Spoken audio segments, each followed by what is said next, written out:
And today we are with Mr. Karon. So, how's your day going today? Man, it's going really good, Jalen. Just been busy on calls, making it happen, building, dreaming, putting it all together. How was your day? My day's going really good. Good. Yeah, you stay busy. You do a lot of stuff. You're an author. You're an actor. You're a producer, director. You do it all, man. Yeah, work. In this game, you can't be a master of anything. Really, at the end of the day, you have to be a jack of all trades. And I know early in life, I know people told me don't be a jack of all trades, be a master or something. But I think you got to find a few things to master, and then after that, you have to be able to pivot off of those things and make the things that you mastered work for you, right? So for me, acting is my main energy, my main focus. But I also produce, I also write, I also direct, I also I'm still working on my book coming out. It's a constant work of just being a creative and just doing different things to just feed my creative spirit, right? So, we're both kind of creatives, and we're both creative. We both do a lot of stuff. We share some similar things too. And we met actually doing a project together. A movie. Yes, where I played your son. Right. He looks like he could be my son. Look at that. There you go. Cheekbones, nose, the whole nine. Yeah. Yes, and that was really cool. But thank you for letting me interview you. Absolutely, bro. Like I'm all about just helping each other out and serving each other. I think we're all here to serve each other. So you ask me, say it's like, yeah, let's do it, man. I love seeing our young people have a vision and going after it and doing exactly what you see in your vision. And shout out to your mom, Kat. She's a great mom. She brings you to set. She brought you out here all the way from Macon, drive you up here. That's this. You got to remember, man. To never forget her and always take care of her when you blow up and become this big time superstar actor, interviewer, podcaster, everything that you're gonna become. Yes, thank you. Yeah. Well, I also will. Thank you, Mom. Yeah, you better not forget her. Yes, I won't. I won't.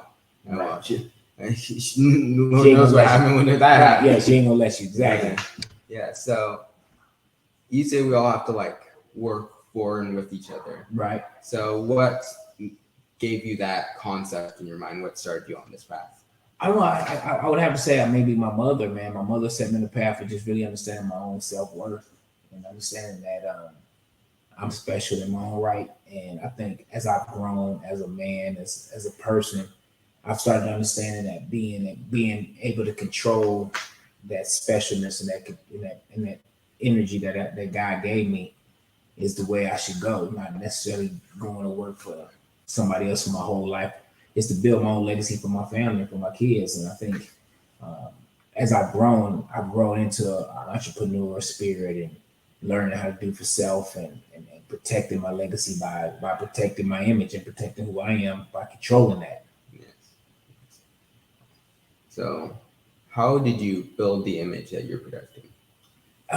Building the image that I'm projecting is more of a, not really a building, it's more of a just being consistent. Like I always say, the formula for success is consistency over time equals success, right? So you have a vision, you have a goal, and you have to continually every day get up and move towards that goal. And one day success happens. Success doesn't happen overnight, but one night success happens. My pastor always says that. Yeah. So what was your first success? Man, I guess my first success would be I think success is different for everybody too. So my first success I think was when I played in first grade. I played Puss in Boots in a play. And that's what kind of put me on the path for being an actor. At that moment, I knew I wanted to be an actor.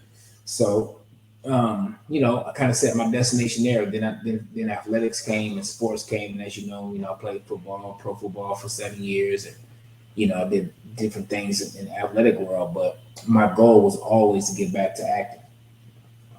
So how long have you been playing football before that time? I started playing football maybe in Little League for a minute, and then I went to high school, played like 2 years in high school, then college, of course, 4 years, and 7 years in the pro. So, wow. Yeah. Wow. So is your same your same favorite football team the same one you have now? I don't have a favorite football team. I don't even follow football anymore. Like once I did that, it's over. I don't even watch football anymore. You got your fair share? Yeah, I've done it. It's over. I got a t-shirt to show for it. Really, at the end of the day, it's like once I feel like I'm one of those people. Once I mastered something or accomplished it, like what are we still sitting here doing, right?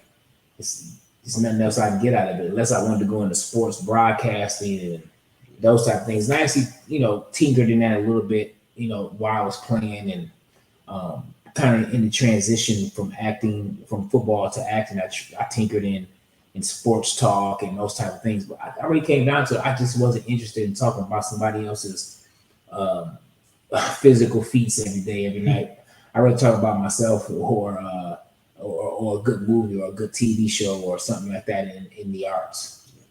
So after you left football, was your first idea to go into the arts, or was it something else? No, it was definitely that my original goal was to be an actor, and then athletics came, and I figured I would play sports until that ran out, and I would always be able to go back to acting. So as soon as I left football, it was an easy choice. What I knew what I wanted to do, so I went straight to working on acting. So what was the first thing, or the thing that really pushed you into that zone? What was the thing, the project? I mean, sorry. I don't know if it was a project more as just what my dreams and my goals were. I think I went in. I guess my first gig. I think the thing I booked first was maybe it was the Tyler Perry gig, Meet the Browns, my first professional TV gig, and it was a funny story because I did that gig or that show for Tyler Perry with my wife. She was a series regular on the show, and she was a star, and she was killing it. I thought I saw her from somewhere. Yeah, absolutely. You've seen her a ton of plays. You probably didn't remember her from her first year because you're a little young, but yeah. So the funny story is my first professional gig was in a scene with her being directed by Kim Fields. Wow.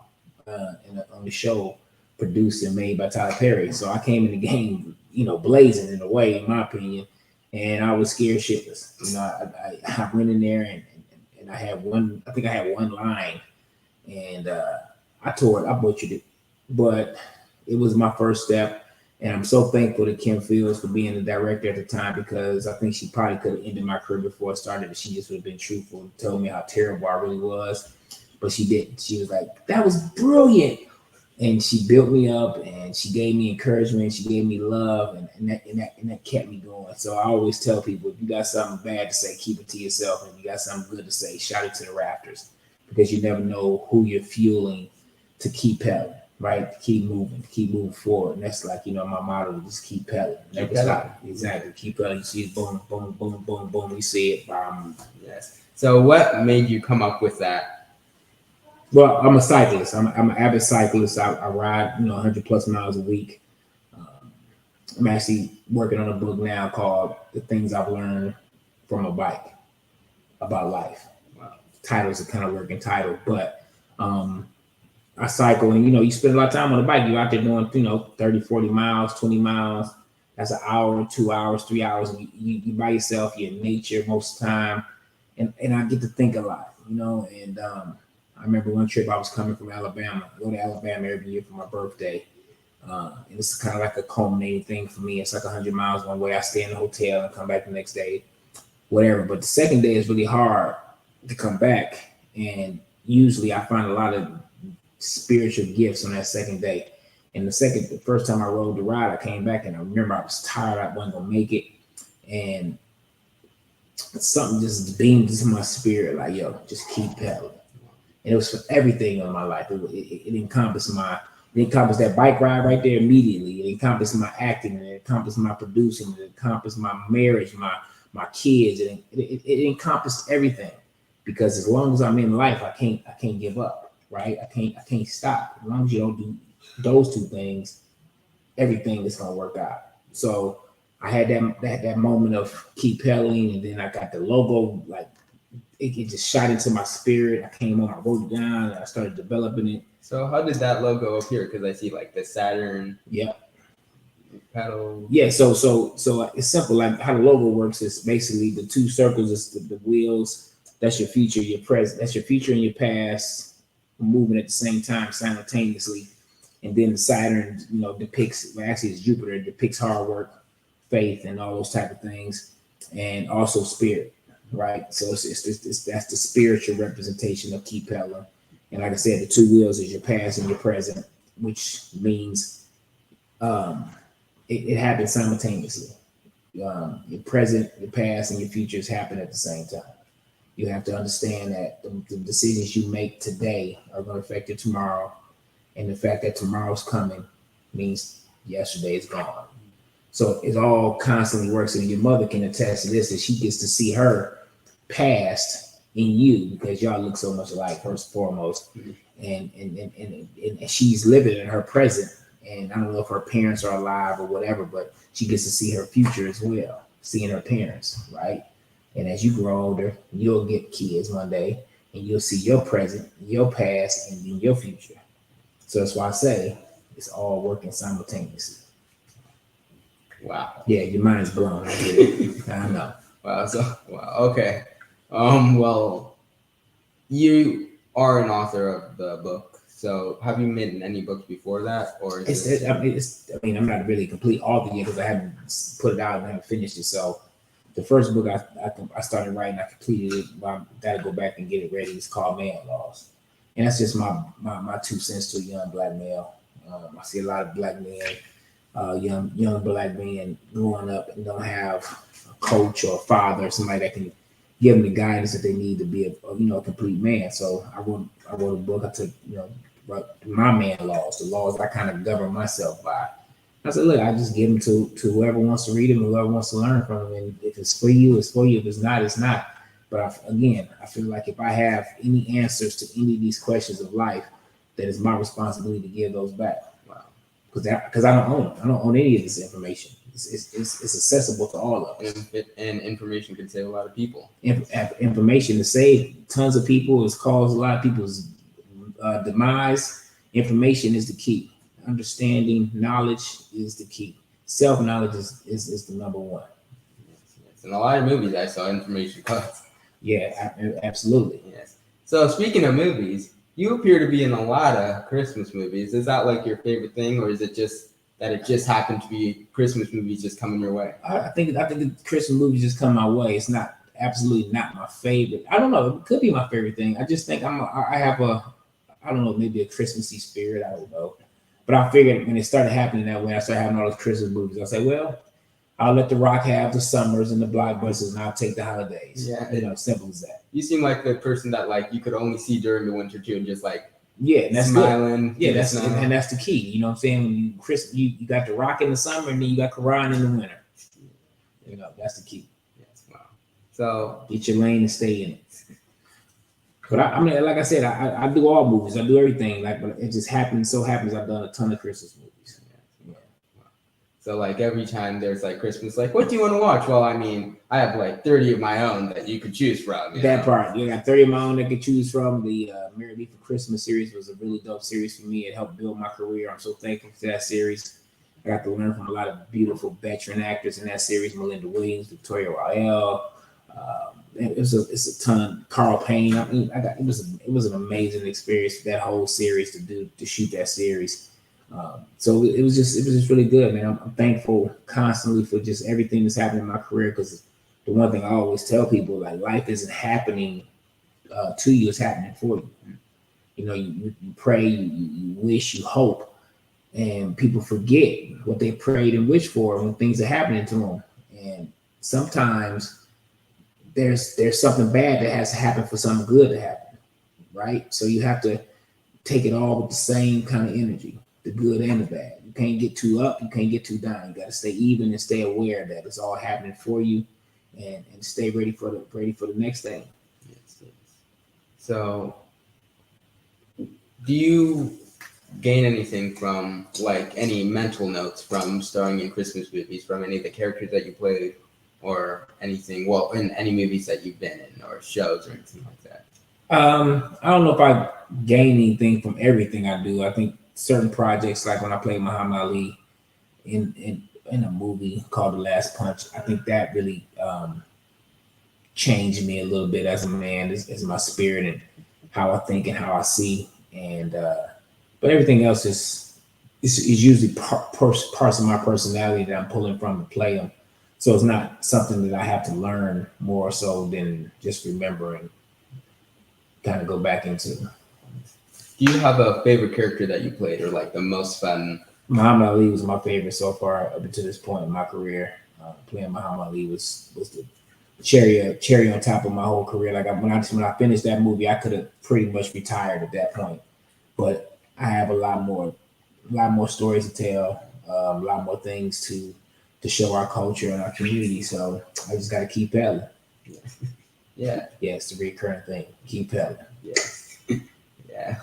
Okay. Well, I'm gonna probably like put up a video, like a little counter on the side showing how many times you put up keep up. Oh, well, you see, it's gonna be a lot. Yeah. Yeah. It's called branding. Yeah. Yes. Yes. Yes. Is that merch that you could buy?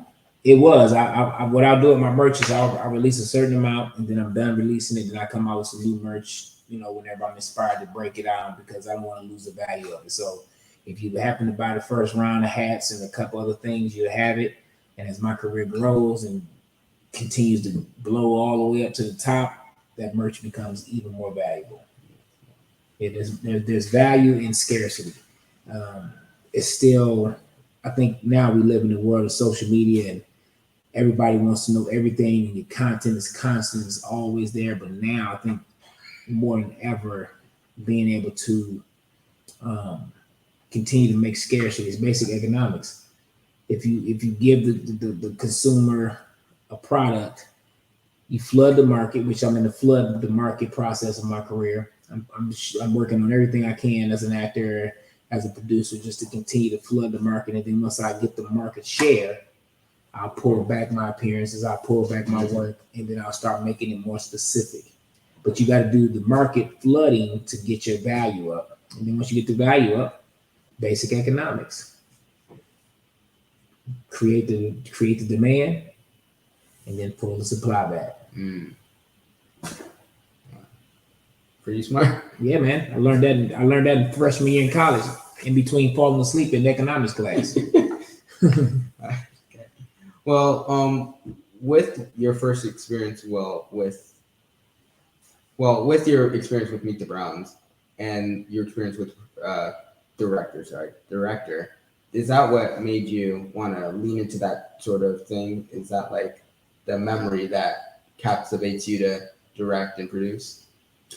Well, I don't know if that's the memory that captivates me to direct. I think directing is just a natural growth for any artist in this field. If you really are creative throughout, like my wife, she directs a lot, and her career started as an actor basically. But I think as a creative and as an artistic spirit, directing is a natural progression. It's like how many times can you do the same thing over and over again? And there's people who are able to just act their whole career. Maybe they just don't have the capacity or the care to direct.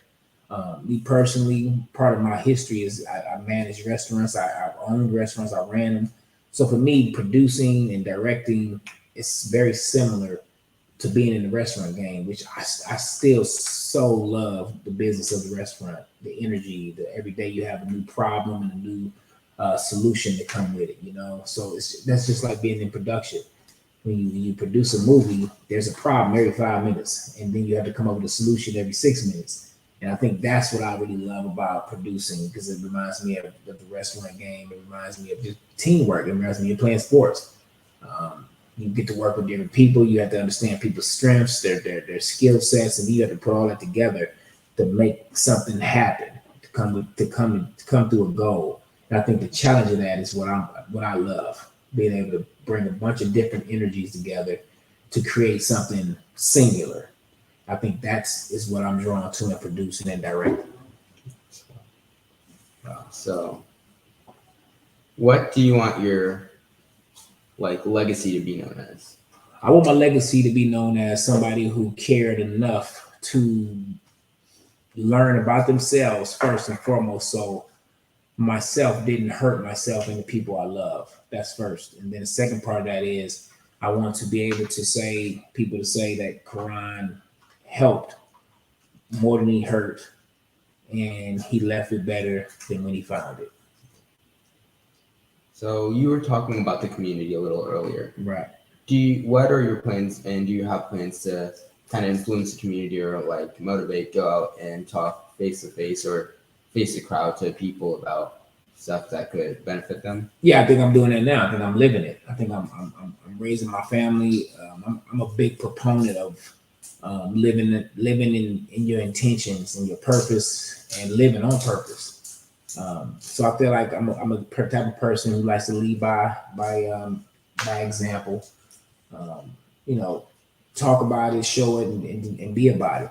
That's really what it is, man. I want to be able to use my art, my platform as an actor and a producer to show the stories to our culture that can make us curious, to go back and search and study our culture and our real history, and maybe spark somebody who can actually make a real big change. 'Cause I'm at the second half, second quarter, in the second quarter of my life. I gotta start thinking about the next generation, like my kids and everybody of that nature. And I want to be able to leave something for somebody just to be curious, to go research and read and study about yourself, because I think in our history is where um, our futures lie.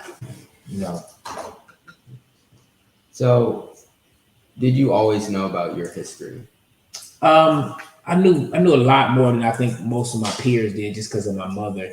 She was really the type of person who gave me a lot of background and story of my history. She made me understand that my history didn't just start as a slave.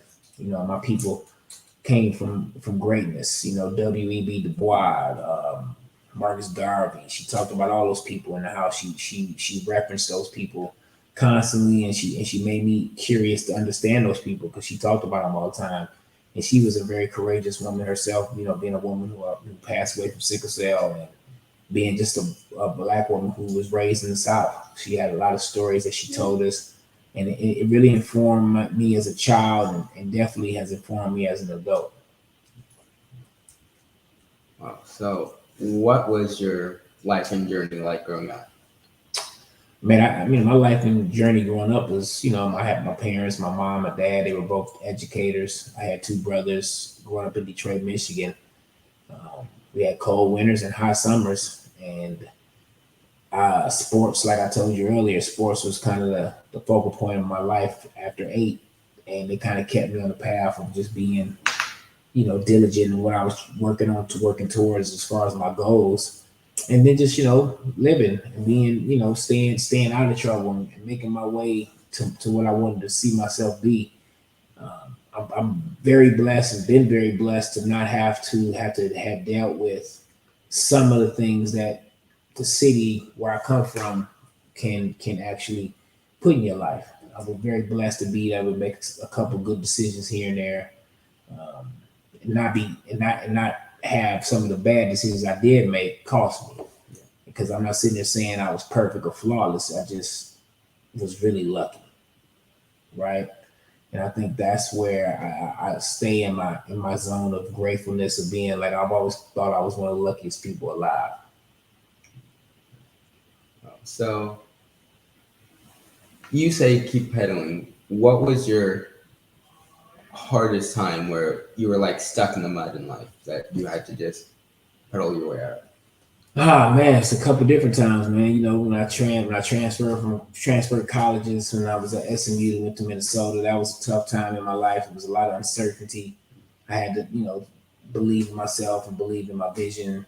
Um, What happened that you transferred colleges? we just end up having the coaches that recruited me end up getting fired. So it's tough to be somewhere that you weren't chosen to be there at. Like if you don't get invited to a party, don't go. That's if I can give you that advice right now. Like if you don't get invited, don't go. So basically I wasn't invited to the new coaches regime or team. And you could feel that. It just really wasn't beneficial to my future. So I transferred to Minnesota where they wanted me and they wanted to give me an opportunity to fulfill my goals and my dreams.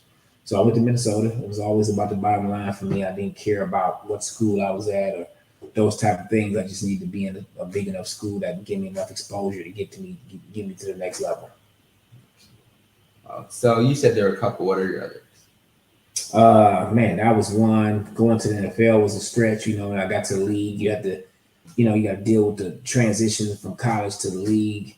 I think every point in my life, every transition I've had, those are always tough for anybody because change isn't comfortable for anybody.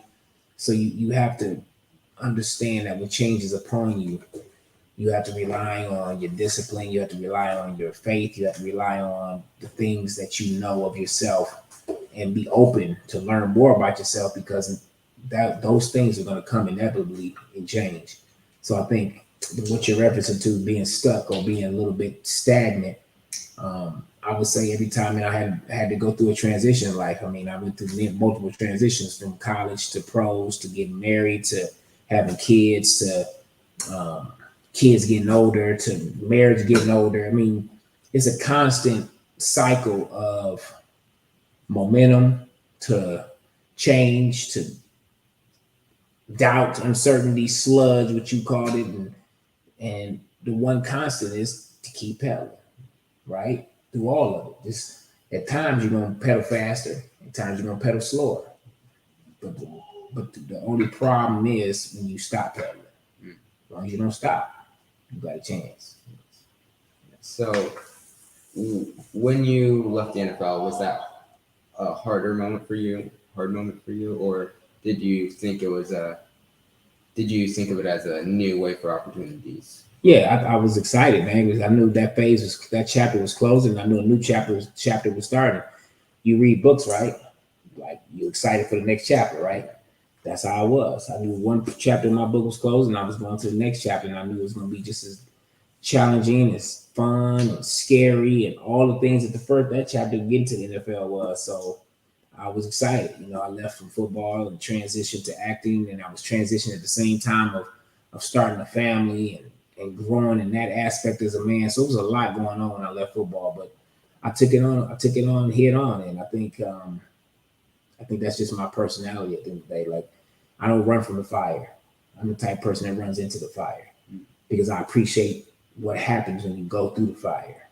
I got a phoenix tattooed on my back. You know what I'm saying? I believe in rebirth through fire.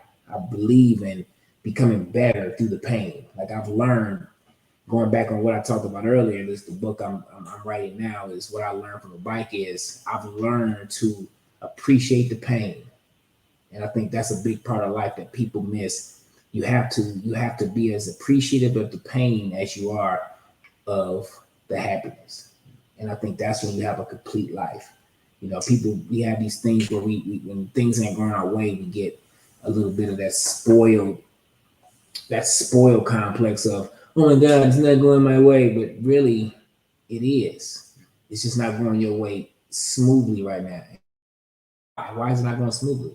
That's when you have to go inside and figure out exactly what you need to work on. And usually when you fix the things in yourself, the next stage smooths out, right? Transitions come, change comes when it's time for you to change, when it's time for you to level up. So embrace the change, embrace the level up, embrace the fire. So do you think there is going to be another change or another add-on to what you're doing currently? Oh, absolutely. I mean, change is the only thing that's constant in life. That and death and taxes.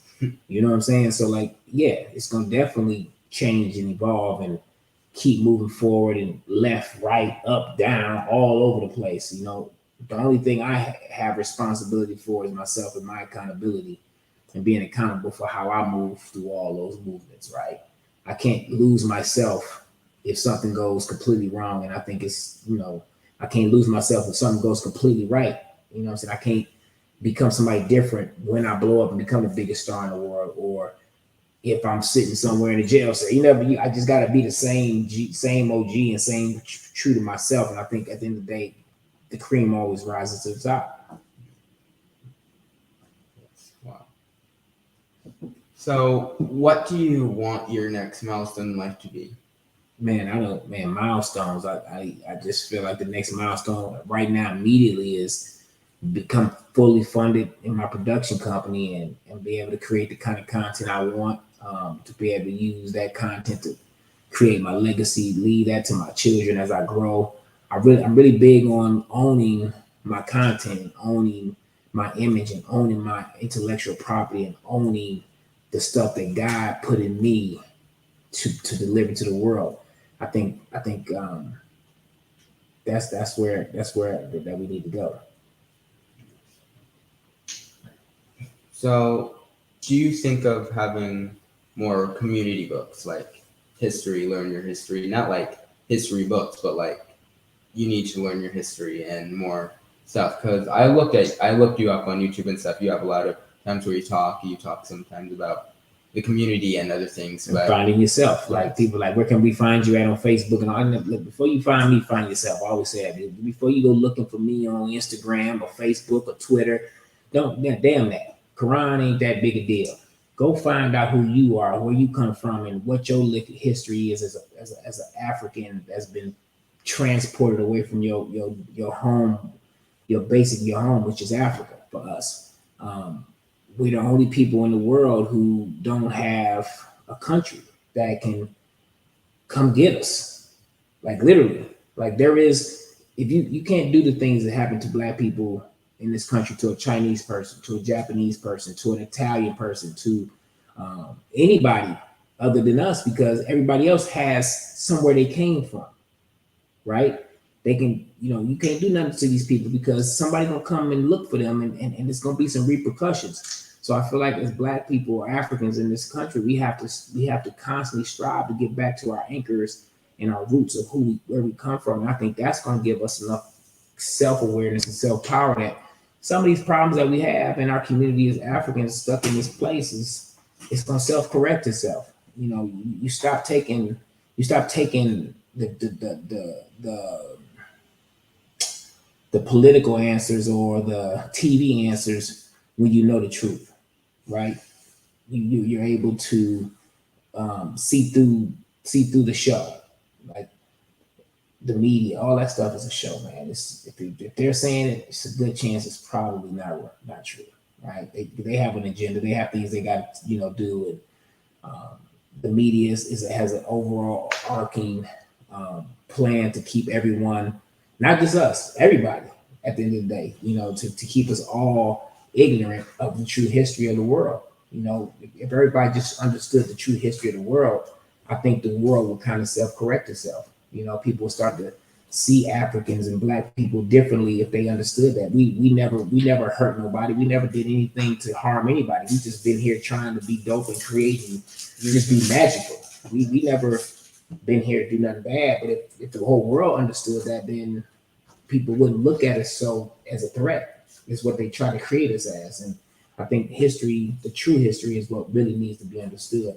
And I think first and foremost, it's up to us to do that for ourselves first, right? We can't look outside for them to do anything for us. We have to do it for ourselves. Yeah.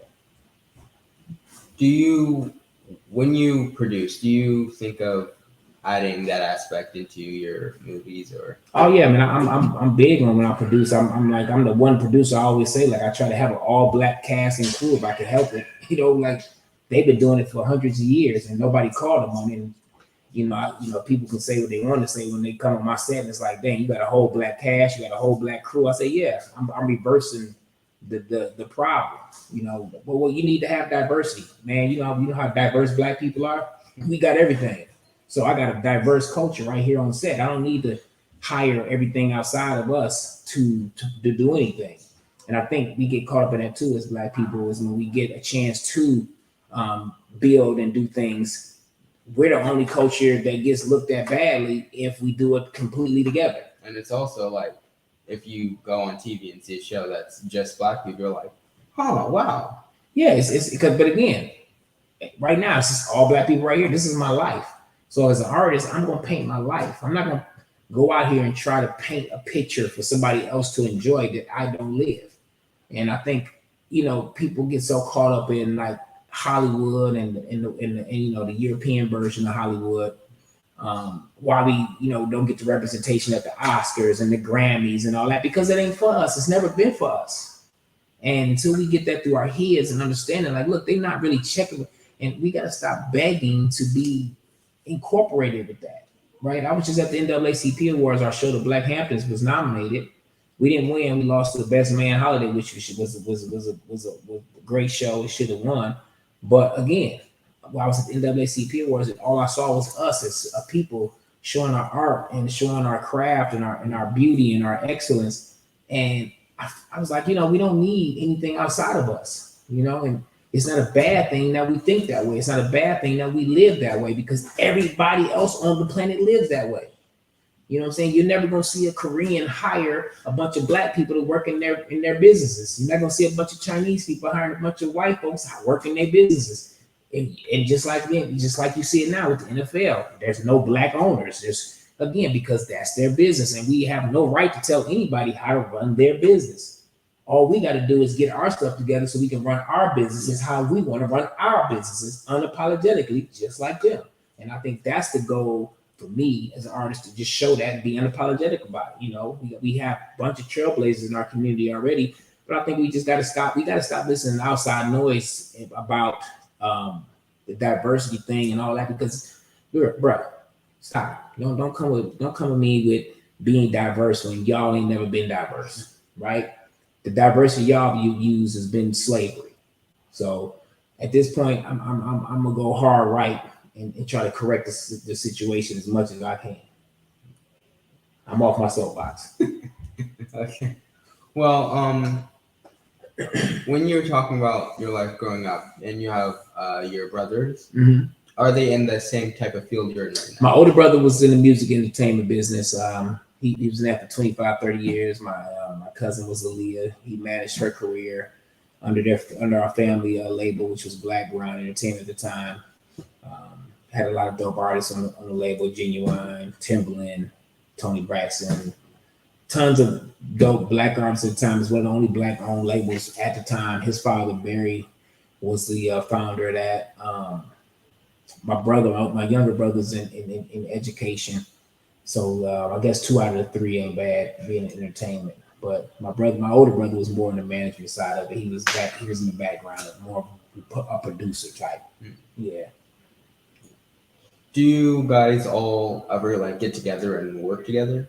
I'm working on some stuff with my older brother. We are working on maybe doing a documentary together about the late great Static Major. I don't know if you guys are familiar with his work, but he wrote a lot of songs for Aaliyah and Genuine and Lil Wayne. He's one of the greatest writers probably of like 90s, 2000s. He wrote a lot of songs for Jodeci, people like that. He had his own group, Playa. His birthday was last week. He was this really dope spirit, and we talking about doing this documentary together, me and my older brother. And then my little brother, like I said, he's in education. He's also a sheriff. So we have nothing in common to work for. Like I don't have to, I'm definitely not working with the police, and I'm definitely not going to be a teacher. And it's cool because I love the fact that he does teach, and I love the fact that he has that servant attitude as a police officer, but it's just not who I am. Well, you are teaching in a different way. I am. I'm more of a like I said, I lead by example type teacher. I'm not the one who's going to talk you to death. Get right. I'm not going to talk to you to death, but here I am talking everybody to death, right?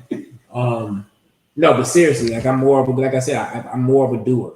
And just go about what I say I'm gonna do and do what I say.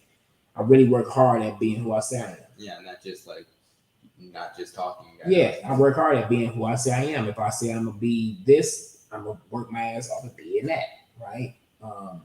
I think that's again, it comes down to accountability, and I think that's what's missing again in our community, especially amongst us brothers and our men. That we have to find our accountability in everything. I think one of my best friends, David Banner, tells me one of his quotes that he lives by is, "It's my fault, even when it's not." And that really kind of hit it home for me in the aspect of, bruh, just take accountability. It's so easy.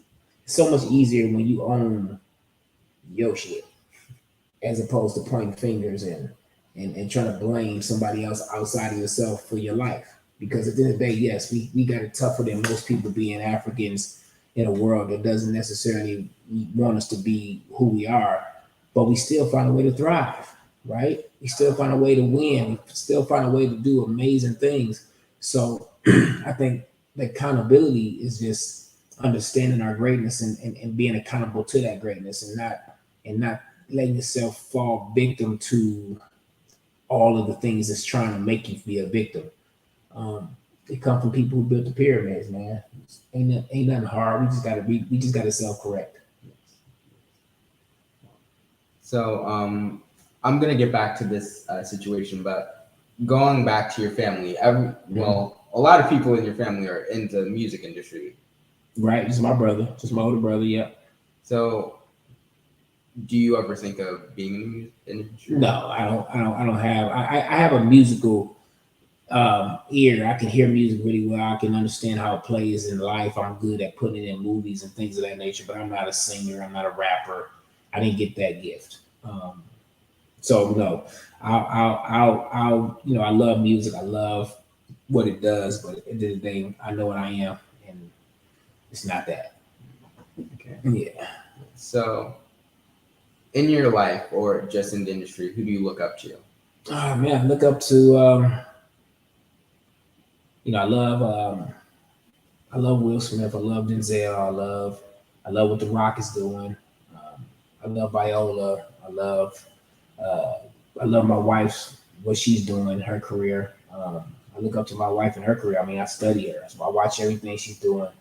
Um, I study everybody. I love Nipsey Hussle, man. I look up to that young brother, and he passed away. I'm so sad that he's not here to continue his journey. Tupac, Jay-Z, um, Marcus Garvey, um, W.E.B. Du Bois, um, Mansa Musa, Queen Ty, you know, African stuff. I look up to all those people, my ancestors, every one of my ancestors, the people who are responsible for me even being here talking to you right now.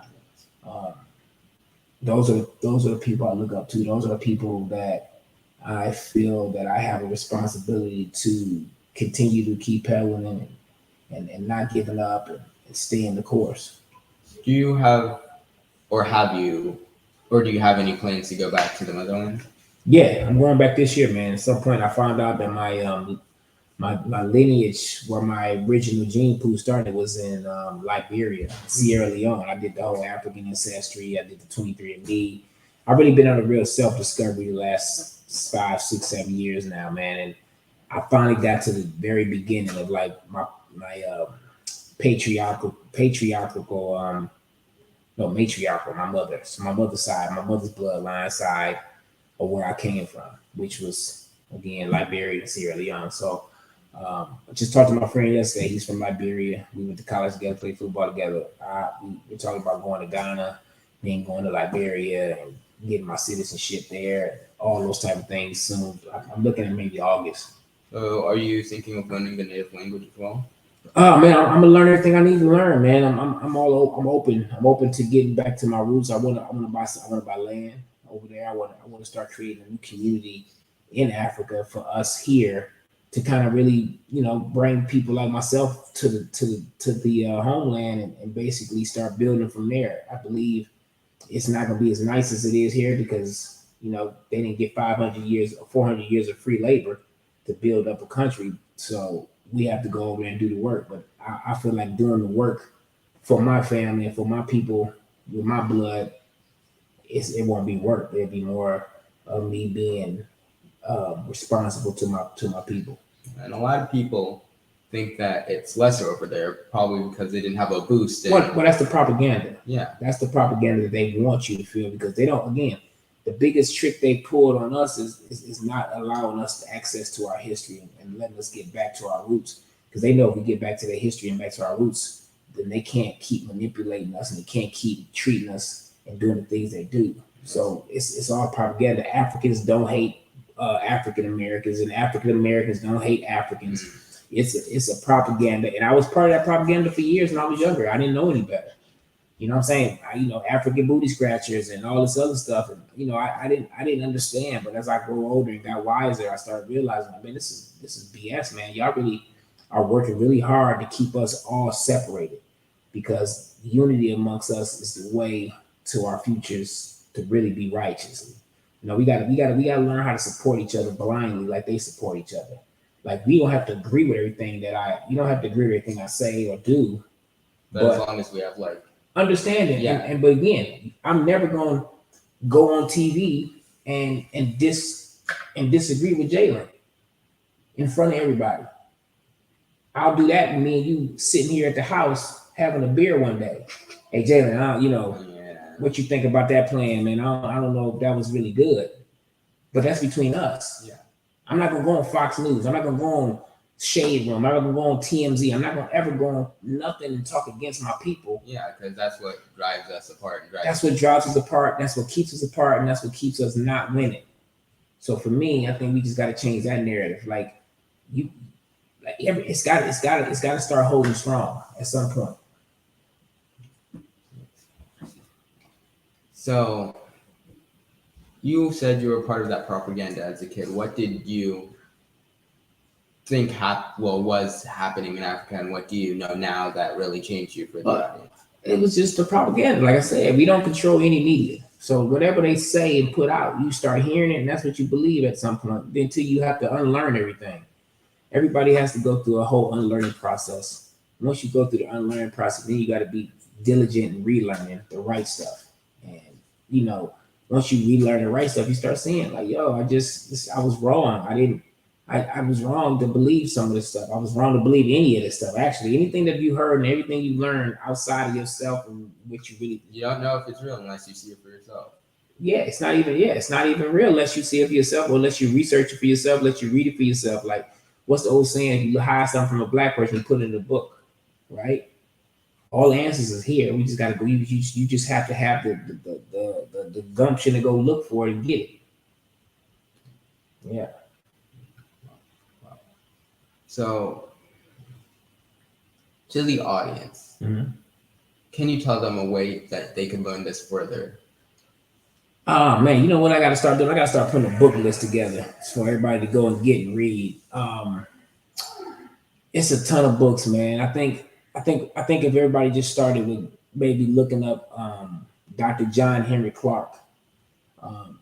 He's one of our great ancestors who's now an ancestor, and he was one of our most well-read and most historical. He understood all. He read all the history. He understood it all, and that's where I go get. I list all his lectures, and whatever book he mentions, I go get it, and I try to read it. I don't try to read. I read it or study it at some point. I started listening to what, because his biggest quote was always like, "Look, man, I don't argue with people beneath me. Like, if you have to have knowledge. And if you don't believe me, go read it. You know, just go get a book, go read it. That's period, you know." So for me, I would say just go and look up Dr. John Henry Clark. Start there. Dr. Claude Anderson, Dr. Umar Johnson, David Banner. It's a lot of people who give a lot of information on us. So I would just say, just start following the right people and start paying attention to the right people.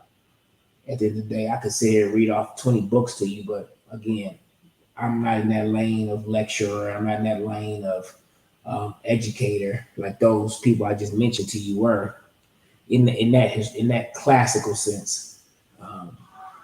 But I think it will behoove anybody listening that looks like you and I to look into those people I mentioned.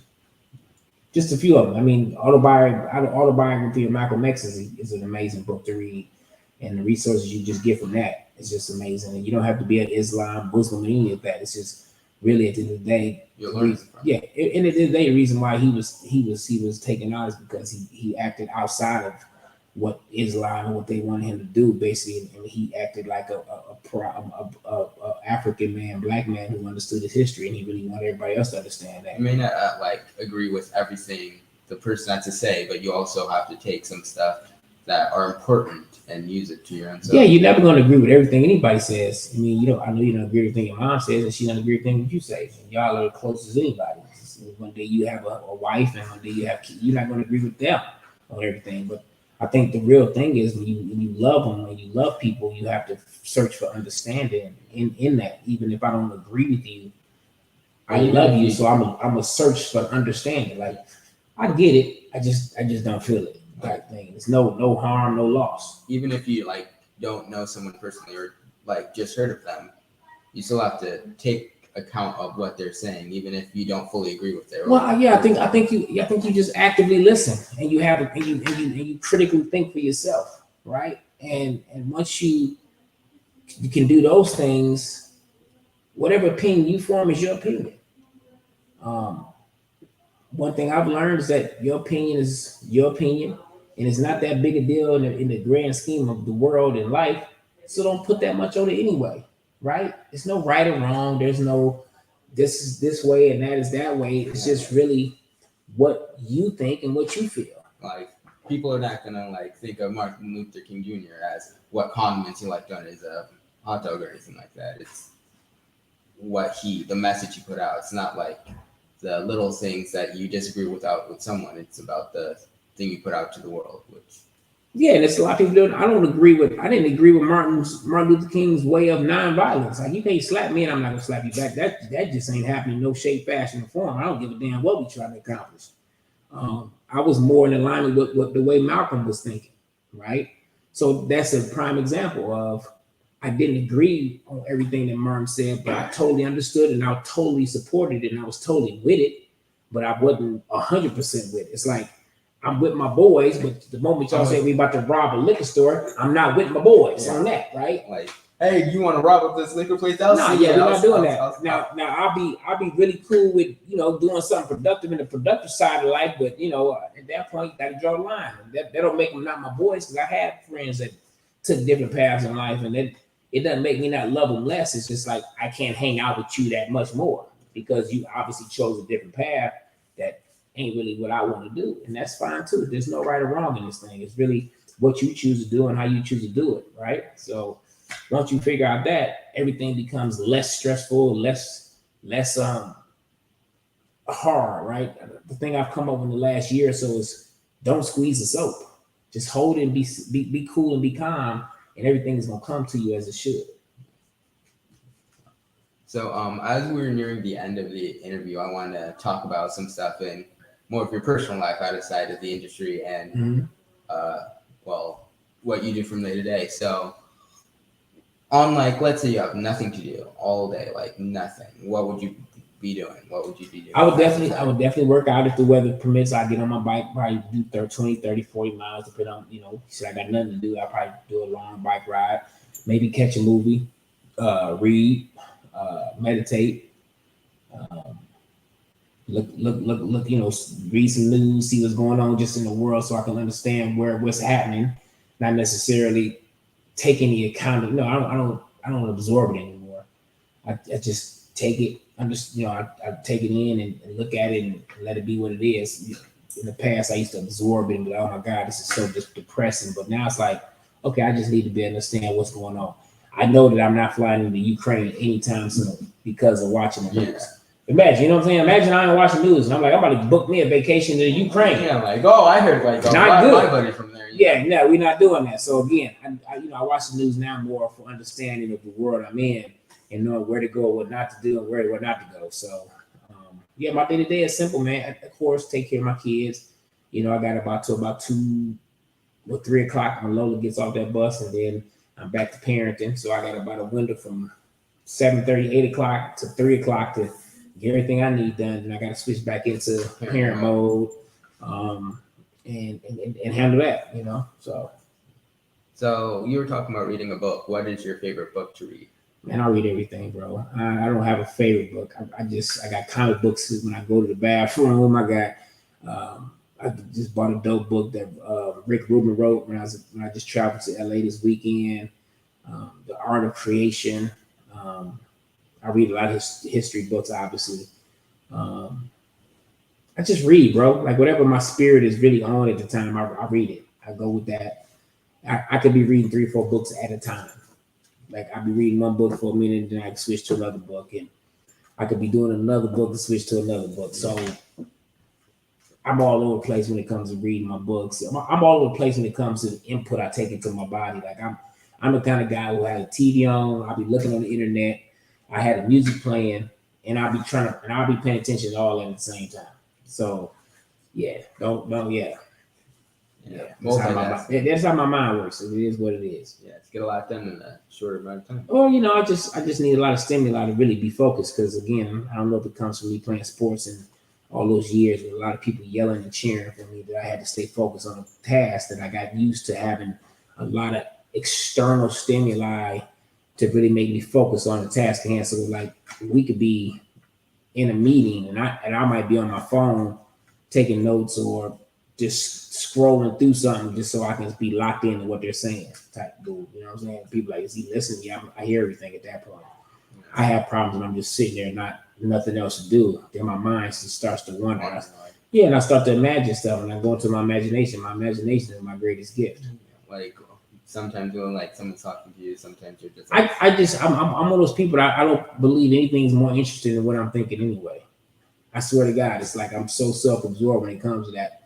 Like I'm the type of guy that, like, if you're not interesting, I will just go into my own brain and just be looking at you like, this is who I am. I don't. Yeah. Yes. So you say you also watch movies. Do you normally watch movies that you star in, or do you try to? I don't even watch movies. I rarely watch stuff I'm in now, unless I just want to see how it turned out because it was something that was dear to me. But most time I study everything under the levels of movies I want to get to. I study the actors I love. I study, and again, I watch TV differently than most people because I'm an actor. Like anybody, like even with football, that's why I don't watch it anymore because it's not fun to me. Like, when I watch football that much, I was at work studying film. So for me, it's like studying film. Like this reminds me of work. Why am I watching this game? Like as soon as you turn it on. Yeah, because I don't see it as entertainment like everybody else does. It's literally it's work. Like if I'm watching a movie, it's really hard to escape and just and enjoy it as opposed to watching. I see everything. Yeah. I see everything. I see the shots. I see the lighting. I see the acting. I see like the ketchup bottle that was half. No, I'm not one of those people that look at the continuity that tough. Like unless it's something that jumps out. I'm more concerned about the film, how it looks, the lighting, just the feel of the movie. Does it feel rich? Does it feel like it was a budget? Is the acting good? Is the writing good? What are they saying? Does it resonate with me? Type of thing. So those are the things I look for when I'm watching TV, film, and as I'm watching it, I'm recording it for me. So when I'm producing something, I might be in they be like, Karon, what do you think about this shot? And I might have an idea from one of my favorite movies or one of my favorite shows. Let's see if we can do this shot right here, and we put that into the movie. Like I believe that nothing's new under the sun. So everything that Quentin Tarantino's done, he had access to it like I have access to it in the universal energy. And the difference between him and me and somebody who doesn't achieve their goals is that when those energetic things come into your spirit, you have a choice at that point. Believe that it came to you right now, and do I go for it and work for it? That's his life. And there's so many people who have these visions of their life, and they make excuses why they can't go after those visions, right? And they end up being 60, 70, 80 years old, miserable, because they didn't go after those visions. They took the safe route of, let me go get this thing, let me go do what that's safe. And most of the time, betting on yourself ain't safe. It don't feel safe. It's scary as hell. To believe in yourself, believe in a vision, a goal that you don't get to see yourself doing a lot. Like, I mean, still, it's 2023, you still don't see a lot of us doing what we do in a broad spectrum. And like, let's say you're betting on yourself, but you're going to do this. It's like cheating yourself. If you don't, yeah, and you're gonna live with that. I did a post the other day where I said I've made discipline my slave, and basically you're gonna live with two things in your life, guaranteed. Either you're gonna live with regret, or you're gonna live with discipline, or you're gonna regret. So it's like, which one do you choose? Yeah, choose discipline over regret. Yeah, and even like if you bet on yourself, like what you said earlier, choosing the safe route. Like if you're trying to win a tournament, but it's against kids, that would be the safe route instead of trying to go against college kids or anything like that. Right, because you're going against kids, you're guaranteed to win. Yes. But are you really winning? Because you're not getting better at what you're doing, obviously. So if you play against somebody much stronger, much better, yeah, that's a lot riskier because you might lose, probably will lose. But at least you learn something. Well, you're going to learn something, you're going to get better. Yeah. And eventually, if you keep doing against those guys better than you or whatever, you're going to beat them eventually if you stay at it. But most people are afraid of that. Like I said, you can't be afraid to go into the fire. The fire is where the gifts are. That's where faith lies. Faith ain't. I mean, what's so big about faith if everything going good? It's not even existing. So you have to have faith in yourself. And I think people we've lost our ways and thinking having faith in something again outside of yourself. You gotta have faith in yourself. You gotta have faith in the vision that God is sending you because you are connected to the Most High. And you made an agreement with him before you, or she, or it, whatever the entity of the Most High is, you made that agreement before you got here. And our really only objective is to really figure out what that agreement was while we're here. And the faster you can get to understanding what that agreement was, the better and the easier and the more godly and the more love your life is gonna have. Well, we are currently out of time. Did we do an hour already? Yes. That was pretty fast. Yeah. Wow. And you did all that without any kind of notes or paper or anything. That's pretty impressive. That's that young brain. Yeah, I try to keep it sharp, Well, you listened to, you did good, man. I'm proud of you. Thank you. But before we get off, I normally ask you to, say your socials and all that. But I know what you're gonna say now. I'm gonna say this, so I'm gonna say what you need me to say, but I'm also gonna say what I always say. Before you find me, go find yourself. But after you find yourself, look me up, Karon Joseph Riley, Karon J. Riley, across all platforms. I'm not hard to find because I'm not hiding from nobody. Definitely not hiding from myself, and you shouldn't either.